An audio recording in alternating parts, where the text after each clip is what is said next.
دیکھو تم نے جھوٹ بولا، تمہیں جھوٹ نہیں بولنا چاہیے تھا. کسی اور نے ملامت کی یا نہیں کی؟ تمہارے اندر کوئی شے ہے جو ملامت کر رہی. دیکھو تم نے فلاں شخص کا دل توڑ دیا، یہ اچھا کام نہیں کیا. یہ ہے لوامہ جس کی قسم کھائی گئی، لا اقسم بیوم القیامت ولا اقسم بالنفس اللوامہ. یہ نفس لوامہ ہر انسان میں ہے، اور جیسے ہمارے ظاہری وجود کے تقاضے ہیں، بھوک لگتی ہے، پیاس لگتی ہے، اسے کپڑے کی ضرورت ہے موسمی اثرات سے بچاؤ کے لیے، یہ جو مانوی شخصیت ہماری اندر ہے یہ بھی کچھ ڈیمانڈ کرتی ہے. اور انسان اپنے آپ کو مطمئن کرتا ہے، ریشنلائز کرتا ہے.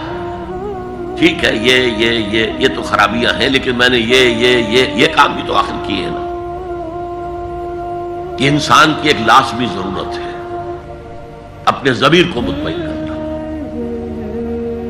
اب دیکھیے ہمارے ہاں کے مختلف طبقات میں مختلف تصورات ہیں نیکی کے جو رائج ہیں. ہمارے ہاں ایک مذہبی طبقہ ہے جس کے نزدیک اصل اہمیت ریچولز کی ہے، عبادات کی ہے، رسومات کی ہے. معاملات میں وہ دھوکہ دے رہے ہیں، سودا کر کے پھر گئے. ان کے دلوں میں نرمی نہیں ہے، سائلوں کو دھتکارتے ہیں. لیکن ایک بار سے بہت دیکھے، سودی کاروبار کرتے ہیں. ٹھیک ہے بھائی، میں سودی کاروبار تو کرتا ہوں، میں نے مسجد میں تو بنوائی ہے، میں نے مسجد میں جھاڑ بھی تو لگوا دیا ہے، میں نے مسجد میں قالین بھی تو بچھوایا ہے. تو نیکی کا ایک تصور یہ ہے ہمارے یہاں. اس کا بالکل برعکس ایک تصور ہے جدید تعلیم یافتہ طبقات کا تصور. آپ نے بارہا سنا ہوگا گفتگو، بھائی اصل نیکی یہ ہے کہ کوئی کسی کو دھوکہ نہ دے، جھوٹ نہ بولے، وعدہ پورا کرے، اپنا فرض صحیح طور سے ادا کرے. کہیں ملازم ہے تو اپنے فرائض صحیح طور سے ادا کرے. باقی رہ گئی نماز روزہ، یہ تو انفرادی باتیں ہیں، یہ کوئی کرتا ہے تو اپنے لیے نہیں کرتا ہے تو کوئی بات نہیں. یہ دونوں ایک دوسرے کے بالکل برعکس تصورات ہیں. اور یہ ہمارے معاشرے میں جدید تعلیم یافتہ طبقات کا تصور نیکی اور ہمارے قدیم علماء اور ان کے زیر اثر جو عوام ہیں ان کے تصور نیکی میں یہ زمین و آسمان کا فرق ہے.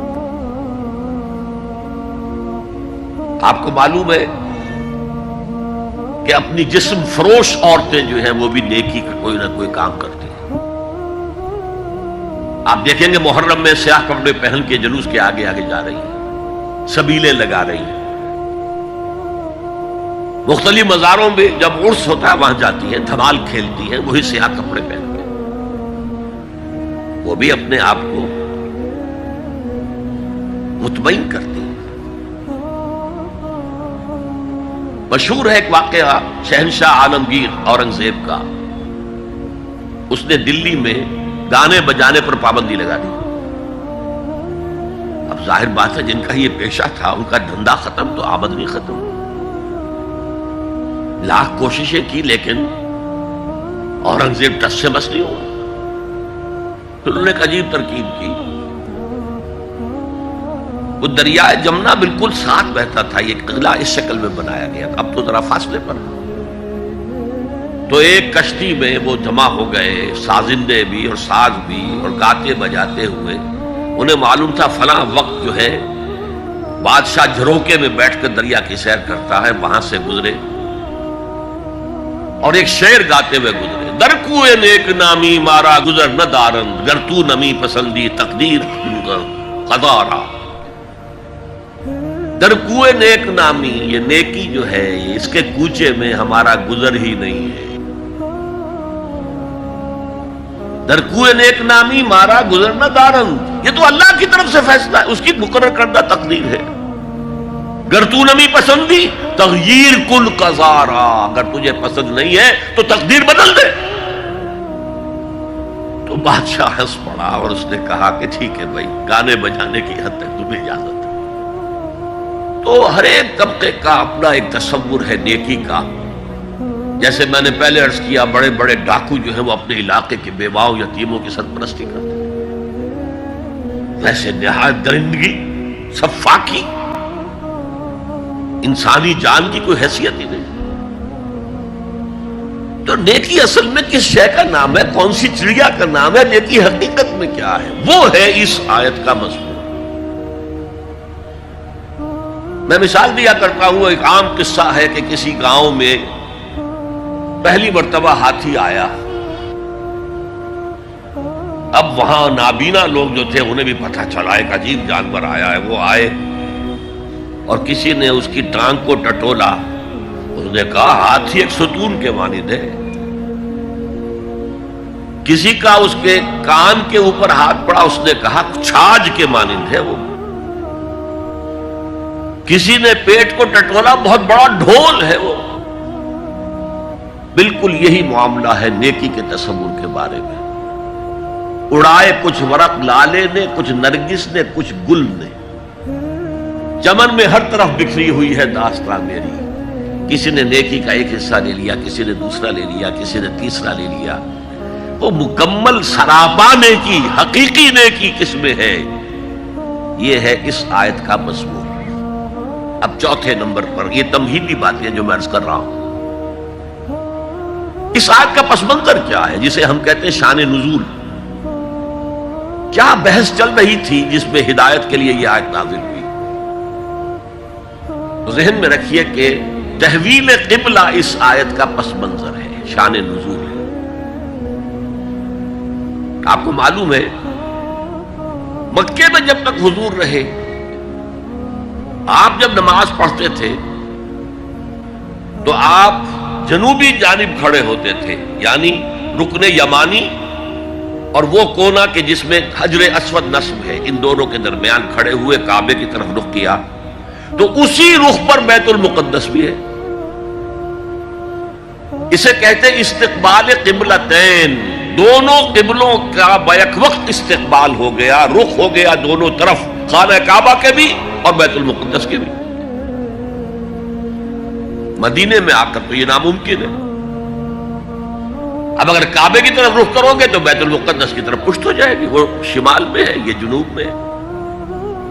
اگر بیت المقدس کی طرف رخ کرو گے تو کعبے کی طرف پیٹھ ہوگی. لیکن آپ کو معلوم ہے کہ حضور نے 16 یا 17 مہینے مدینے آنے کے بعد بیت المقدس کی طرف رخ کر کے نماز پڑھی. اب ایک شکل تو یہ ہے کہ یہ حضور کا ذاتی اجتہاد ہو اور اس کو اللہ نے تسلیم کر لیا ہو کہ ٹھیک ہے، یہ بھی ممکن ہے. اسے تقریر کہتے ہیں اصطلاح میں. حدیث کس چیز کا نام ہے؟ حضور کا قول یا فعل یا تقریر. پہلی دونوں چیزیں تو آپ جانتے، قول اور فعل. یہ تقریر کیا ہے؟ حضور کے سامنے کوئی کام کیا گیا اور حضور نے نہیں روکا، تو امپلائڈ ہے اس کے اندر کہ یہ کام حرام نہیں ہے، حضور کے سامنے ہوا ہے، آپ نے روکا نہیں. تو اگر یہ ذاتی اجتہاد تھا تو تقریر ہو گئی اس کی اللہ کی طرف سے. لیکن زیادہ غالب پہلو یہ ہے کہ یہ اللہ کے حکم سے حضور نے کیا، اور یہ حکم وحی خفی کے ذریعے سے آیا، اس لیے کہ قرآن مجید میں اس کا ذکر نہیں ہے کہ اللہ نے حکم دیا ہو کہ اے محمد صلی اللہ علیہ وسلم اب آپ اور آپ کے ساتھی بیت المقدس کی طرف رخ کر کے نماز پڑھے. یہ نہیں ہے. تو یہ وحی خفی، وحی جلی، وحی خفی، دو قسم کی وحیاں حضور کو ہوتی تھی. نبی کے لیے تو وحی خفی بھی وحی جلی کے حق اسی کے حکم میں ہے، لیکن عام آدمی کا کوئی ولی اللہ بڑے سے بڑا ہو، اس کی بھی اس کا کشف، اس کا الہام حجت نہیں ہے دین میں. بہرحال یہ شاید حضور کو اللہ نے وحی خفی کے ذریعے حکم دیا. اس کا ایک بہت بڑا سیاسی فائدہ ہوا حضور کو، اور وہ یہ کہ مدینے میں آ کر آپ کا واسطہ پڑا یہودیوں سے. وہ بہت منظم تھے، تعلیم یافتہ تھے، بہت کلچرڈ تھے، ان کے ہاں فقہا تھے، ان کے ہاں مفتی لوگ موجود تھے. اگر فوری طور پر تصادم یہود کے ساتھ ہو جاتا تو حضور کے قدم مدینے میں جمنا آسان نہ ہوتا. یہ جب آپ نے بیت المقدس کی طرف رخ کر کے نماز پڑھی تو یہودیوں نے سمجھا چلو کوئی بات نہیں ہے، تو ہمارے کیمپ فالوورز ہیں، ہمارے قبلہ کا رخ کر رہے ہیں، لہذا فوری طور پر ان کی طرف سے کوئی مخالفت وہ پیش نہیں آئی. اور اس 16 مہینے میں حضور کو اپنے قدم جمانے کا مدینہ منورہ میں پورا موقع ملا، بلکہ پہلے 6 مہینے اس میں جو ہے بہت ڈیسائسو ہے. 3 کام آپ نے 6 مہینے میں کیے ہیں تو بالآخر بہت ہی زیادہ فیصلہ کن ثابت ہوا. نمبر 1 یہ کہ آپ نے مسجد نبوی کی تعمیر کر لی. اب یہی مرکز ہے، یہی درسگاہ ہے، یہی خانقاہ ہے، یہی پارلیمنٹ ہے، یہی دارالمشاورت ہے، یہیں سے فوجیں تیار کی جا رہی ہیں، یہی وفود آ کر پیش ہو رہے ہیں. بہرحال ایک مرکز مہیا ہو گیا. نمبر 2 یہ کہ مہاجرین میں اور انصار میں مواخات، ایک مہاجر ایک Ansari, they were declared brothers. یہ تھی انٹیگریشن آف دی سوسائٹی. اور تیسرا کام آپ نے یہ کیا اسی دوران میں جس کا تعلق اس حکمت عملی کے ساتھ بہت گہرا بن جاتا ہے کہ یہود کو جکڑ لیا ایک معاہدے میں، میثاق مدینہ، کہ اگر مدینے پر کوئی باہر سے حملہ آور آیا تو ہم سب مل کر واحد امت کی حیثیت سے مدینے کا دفاع کریں گے. جوائنٹ ڈیفنس آف مدینہ کا پیکٹ ہو گیا. اور یہ چیز بھی حضور کی کامیابی میں بہت فیصلہ کن ثابت ہوئی. تو اس اعتبار سے یہ تحویل قبلہ جب پھر ہوئی ہے، اور میں نے جو کہا تھا کہ اللہ نے ہی کوئی حکم دیا تھا وحی خفی کے ذریعے، وہ اس سے ثابت ہوتا ہے کہ نہ صرف بہت سے مہاجرین پر یہ بات شاخ گزر رہی تھی، خود حضور پر بھی شاخ گزر رہی تھی کہ میں پیٹھ کیے ہوئے ہوں کعبے کی طرف. چنانچہ قرآن مجید میں یہ آیا ہے قد نرا تقلب وجهك في السماء، اے نبی ہم آپ کے چہرے کا، نگاہوں کا آسمان کی طرف اٹھنا بار بار دیکھتے رہے. آپ منتظر تھے کہ وقت آئے، حکم آئے، وحی آئے اور میں رخ بدل دوں. وما جعلنا القبلة التي كنت عليها الا لنعلم من يتبع الرسول ممن ينقلب على عقبيه. یہ اللہ نے اپنی طرف منسوب کر دیا، اور ہم نے وہ قبلہ جس پر تم اب تک رہے ہو 16 مہینے 17 مہینے یہ مقرر کیا تھا تاکہ دیکھ لیں کہ کون ہے رسول کا اتباع کرنے والے اور کون ہے جو اپنے الٹے پاؤں پھر جانے والے. کیا مطلب ہے اس کا؟ مہاجرین مکے سے آئے تھے، ان کے دلوں میں عظمت جو ہے کعبے کی وہ پلی ہوئی تھی اندر ٹھوک ٹھوک کر. اب دیکھا اللہ نے حکم نہیں دیا وحی جلی کے ذریعے سے، یہ رسول کا حکم تھا. گویا کہ یہ ایک امتحان ہو گیا کہ کہیں تمہاری حمیت جاہلی، تمہاری محبت جو تمہیں کعبے سے ہے وہ تمہیں اسلام سے پھیر تو نہیں دیتی. آیا تم رسول کے حکم کو مقدم رکھتے ہو اور اپنی کسی سابقہ حمیت، جسے حمیت جاہلی ہم کہہ دیں گے، اس کو مقدم رکھتے ہو. یہ ایک سخت امتحان تھا جس میں کہ اہل مکہ جو مہاجرین تھے وہ مبتلا کیے گئے. اور خاص طور پر یہ بات کہ رسول کا حکم ماننے کی تاکید، چاہے ابھی قرآن میں کوئی آیت نہیں آئی ہے لیکن حقیقی مومن کے لیے رسول کا فرمانا بھی ایسے ہی ہے جیسے کہ اللہ کا فرمان. اس کی تربیت بھی ہو گئی. لیکن یہ کہ اکثر کا معاملہ یہ تھا کہ یہ معاملہ شاخ گزر رہا تھا، یہاں تک کہ حضور کا معاملہ بھی تھا قد نرا تقلب وجهك في السماء، فَلَنُوَلِّيَنَّكَ قِبْلَةً تَرْضَاهَا، تو اے نبی ہم بدل دیں گے قبلہ وہ جو آپ کو پسند ہے. اب رخ کرو مسجد حرام کی طرف. فَوَلُّوا وُجُوهَكُمْ شَطْرَ الْمَسْجِدِ الْحَرَامِ، اب اپنا رخ کر لو مسجد حرام کی طرف. چنانچہ مدینے میں ایک مسجد القبلتین ہے، جو حضرات گئے ہیں زیارت کرتے ہیں انہوں نے زیارت کی ہوگی. حضور مدینے سے باہر ایک قبیلے کی جگہ تھی، وہ وہاں گئے ہوئے تھے، کوئی دعوت طعام تھی، دوپہر کا کھانا تھا. اسی وقت ظہر کا وقت ہو گیا.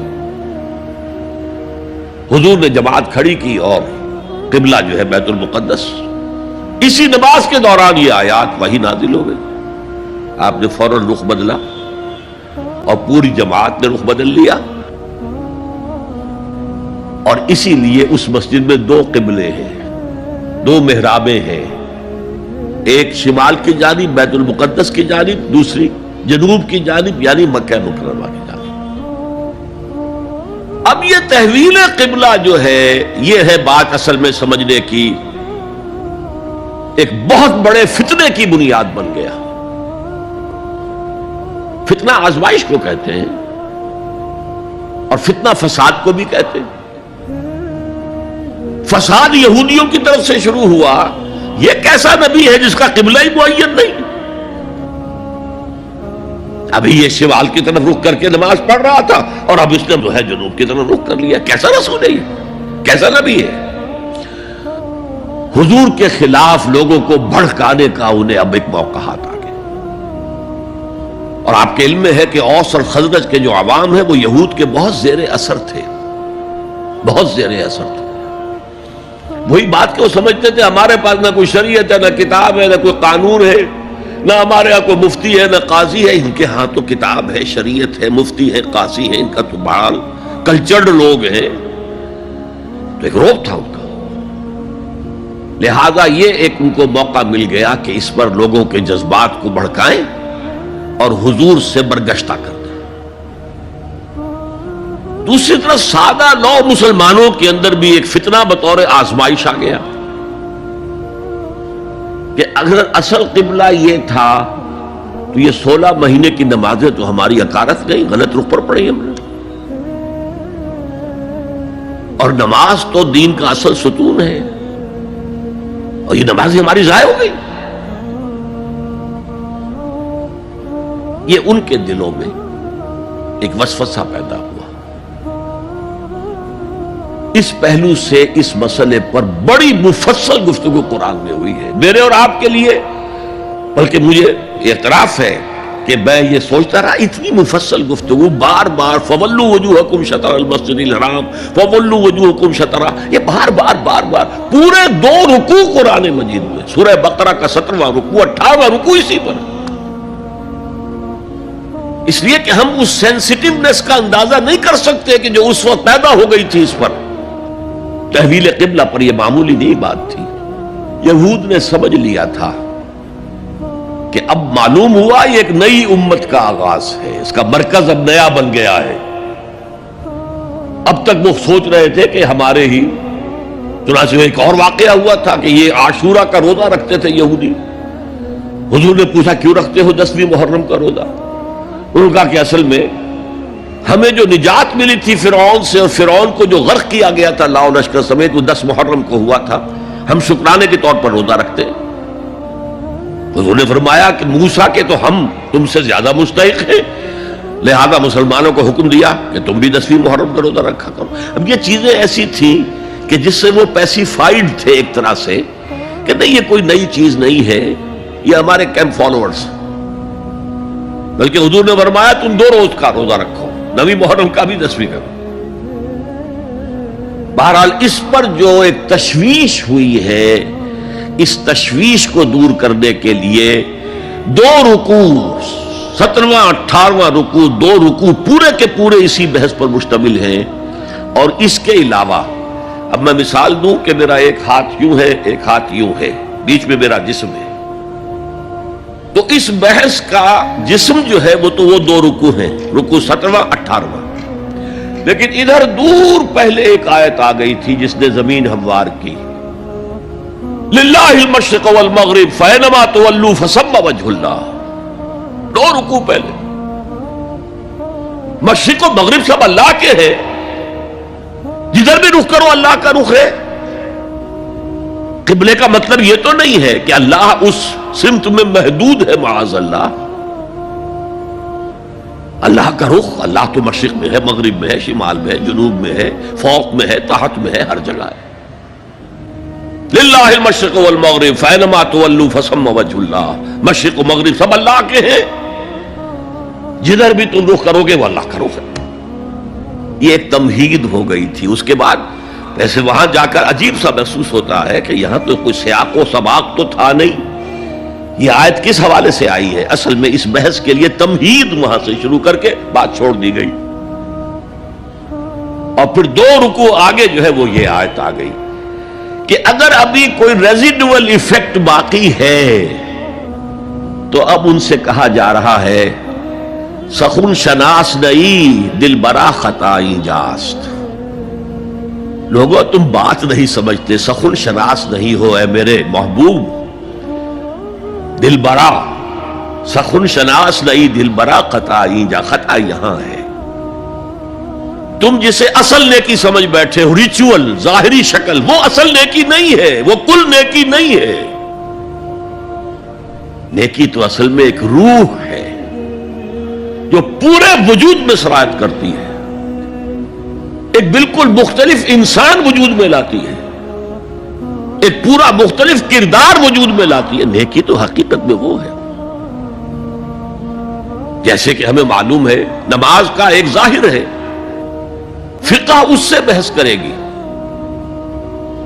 لیکن اصل نماز آپ کو اللہ کی حضوری کا شرف حاصل ہوا؟ کچھ حضور قلب میسر آیا؟ کوئی خشوع و خضوع ہوا؟ کوئی اللہ کے ساتھ مخاطبت اور مکالمے کی صورت پیدا ہوئی؟ کیا تم نے جب سجدہ کیا تو محسوس کیا کہ تم نے اپنے رب کے قدموں پر اپنا سر رکھ دیا ہے؟ اگر یہ نہیں ہے تو ٹھیک ہے، فقہی نماز ادا ہو گئی، اصل نماز تو ادا نہیں ہوئی. نماز کی روح تو تم نے نہیں پائی. تو ہر شے کا ایک ظاہر ہے اور ایک اس کی روح ہے، باطنی روح. ہم اپنی مجبوری سے ظاہری ہی بات کو دیکھ سکتے ہیں، روح تو ہماری نگاہوں کے سامنے ہے نہیں، جس کا نتیجہ یہ نکلتا ہے کہ صرف ظاہر ہی ظاہر رہ جاتا ہے، روح کی طرف توجہ ہی نہیں ہوتی. اور یہی سب سے بڑا الزام، سب سے بڑی تنقید حضرت مسیح کی تھی یہودیوں پر. تم مچھر چھانتے ہو اور سموچے اونٹ نکل جاتے ہو. ظاہری معاملات میں، فقہی معاملات میں بحثیں ہو رہی ہیں، مفصل بحثیں ہو رہی ہیں، اور کفر کے فتوے لگ رہے ہیں. تم نے اگر یہ کر دیا تو یہ ہو گیا، اور سموچے اونٹ نکل رہے ہو. حرام کاموں میں تم ملوث ہو، سود تم لے رہے ہو. یہ ہے کہ تمہارا معاملہ سارا کا سارا دین کی ظاہر سے رہ گیا. اور یہ جو فرمایا کہ تمہاری مثال ان قبروں کی سی ہے جن کے اوپر تو سفیدی کر رکھی ہے لیکن اندر گلی سڑی ہڈیوں کے سوا کچھ نہیں. روح دین سے تم ناآشنا ہو چکے ہو، محبت خداوندی تم میں نہیں ہے، لیکن ظاہر پرستی ہے، مظاہر پرستی ہے، ریچولزم ہے. تمہارا دین یہ بن کر رہ گیا. آج ہمارے ہاں بھی صورتحال مختلف نہیں ہے. میں عرض کر چکا ہوں، سب سے بڑا طبقہ ہمارے ہاں ظاہر بات ہے کہ جو ہمارے علماء کے زیر اثر ہے، اور وہ فقہاء ہیں. اور فقیہ کا کام ہی ہے کہ وہ ظاہر سے بحث کرے، باطن سے تو بحث نہیں کر سکتا. لہذا ریچولز ہی ریچولز رہ گئے ہیں، حقیقی روح ہر شے کی ختم ہو چکی ہے. رہ گئی رسم اذاں روح بلالی نہ رہی، اور فلسفہ رہ گیا تلقین غزالی نہ رہی. نماز و روزہ و قربانی و حج یہ سب باقی ہے، تو باقی نہیں. اب آئیے اس پر غور کیجئے. جو میں نے عرض کیا تھا لیس البر، اب زبر اور پیش میں زمین و آسمان کا فرق ہو جاتا ہے. لیس البر ہوتا جیسا کہ ہے سورہ بقرہ میں آگے جا کر، لیس البر ان تأتوا البیوت من ظہورہا، ان کے ہاں یہ قاعدہ تھا یا ایک رواج ہو گیا تھا کہ اگر احرام باندھ کر گھر سے نکل آئے اور اب کسی ضرورت سے گھر جانا پڑا، دروازے سے نہیں داخل ہوئے، ایک دفعہ احرام باندھ کے نکل آئے، اب کیسے جائیں واپس؟ تو گھر کے پچھواڑے سے دیوار پھلانگ کے جاتے تھے۔ تو وہاں کہا یہ کوئی نیکی نہیں ہے۔ لیس البر ہوتا تو اس کا مطلب ہوتا سرے سے کوئی نیکی نہیں ہے، یہ تو ہمارا من گھڑت ایک خیال ہے۔ لیس البر یہ خبر ہے جسے مقدم کیا گیا ہے، اور اس کا مفہوم اب ہو گیا حصر کا، کل نیکی یہ نہیں ہے، یعنی نیکی کا ظاہر بھی ضروری ہے۔ یہ نہ سمجھو کہ نماز کا ظاہر کوئی معنی نہیں رکھتا، طہارت حاصل ہوئی ہے یا نہیں ہوئی ہے، وضو صحیح ہوا ہے یا نہیں ہوا ہے، جو پانی استعمال کیا تھا وہ بھی پاک تھا کہ نہیں تھا، یہ ساری چیزیں ضروری ہیں، دین کا ظاہر بھی ضروری ہے۔ یہ نہ نفی کیجئے کہ ان فقہا کا کیا ہے، ظاہر ہی کو لیتے ہیں۔ ہمارے ہاں بعض جو ہے انتہا پسند جو ہے، جو ملنگ ٹائپ صوفی ہوتے ہیں، ایک تو حقیقی کوئی صوفی ہو، ایک ملنگ تھا، وہ ان تمام چیزوں کو چھوڑ بیٹھتے۔